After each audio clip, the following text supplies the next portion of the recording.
بسم اللہ الرحمن الرحیم صلی اللہ علیہ حبیبی محمد وآلہ وسلم۔ ناظرین محترم، آج کی نشست میں ہم انشاءاللہ عشرہ ذی الحج کی فضیلت بیان کریں گے۔ ذی الحج یعنی جو حج اور قربانی کا مہینہ ہے، اس کی فضیلت میں ہم ایک حدیث شریف پیش کر رہے ہیں، جامع ترمذی جلد 1 صفحہ نمبر 138 پر موجود ہے۔ حضرت عبداللہ بن عباس، جس کا ترجمہ یہ ہے کہ حضرت عبداللہ بن عباس رضی اللہ عنہما سے روایت ہے کہ رسول اللہ صلی اللہ علیہ وسلم نے ارشاد فرمایا، کوئی دن بھی ایسا نہیں ہے جس میں عمل صالح، نیک عمل اللہ تعالیٰ کے یہاں ذی الحج کے 10 دنوں کے عمل سے زیادہ محبوب اور پسندیدہ ہوں۔ صحابہ کرام رضوان اللہ علیہم اجمعین نے عرض کی، یا رسول اللہ صلی اللہ علیہ وسلم، کیا جہاد بھی ان کے برابر نہیں؟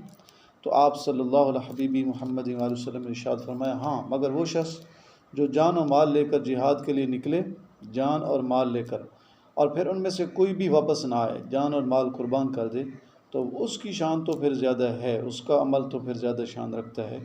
اس کے علاوہ باقی کوئی بھی دن ایسا نہیں ہے جس میں نیک اعمال، ان دنوں میں نیک اعمال کرنے سے زیادہ اللہ تعالیٰ کو محبوب ہوں۔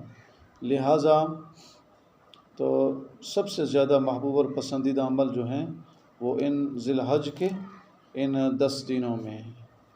تو بہت زیادہ فضیلت والی یہ دن اور راتیں ہیں۔ اللہ تعالیٰ مجھے اور آپ کو اس 10 دنوں اور راتوں کی قدر کرنے کی توفیق دے۔ اور پھر ان 10 دنوں کی راتیں بھی بہت عظمت والی ہیں۔ اس میں جامع ترمذی کتاب الصوم جلد 1 صفحہ نمبر 158 پر روایت جو موجود ہے، جس کا ترجمہ ہے، حضرت ابو ہریرہ رضی اللہ تعالیٰ عنہ سے روایت ہے کہ ان 10 راتوں میں ایک رات کی عبادت لیلۃ القدر کی عبادت کے برابر ہے۔ سبحان اللہ! جو ان 10 راتوں میں جو عبادت کرے گا، گویا کہ اس نے ایسے عبادت کی جیسے لیلۃ القدر میں عبادت کرنے کا ثواب ہے۔ لیلۃ القدر میں عبادت کا کیا ثواب ہے؟ لیلۃ القدر خیر من الف شہر، قرآن پاک میں ہے کہ لیلۃ القدر میں عبادت کرنا ایسے 1000 مہینے کی عبادت سے بھی زیادہ ثواب ہے۔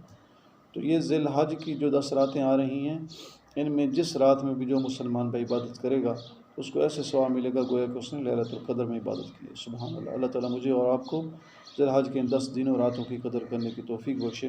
آخر دعوانا الحمدللہ رب العالمین۔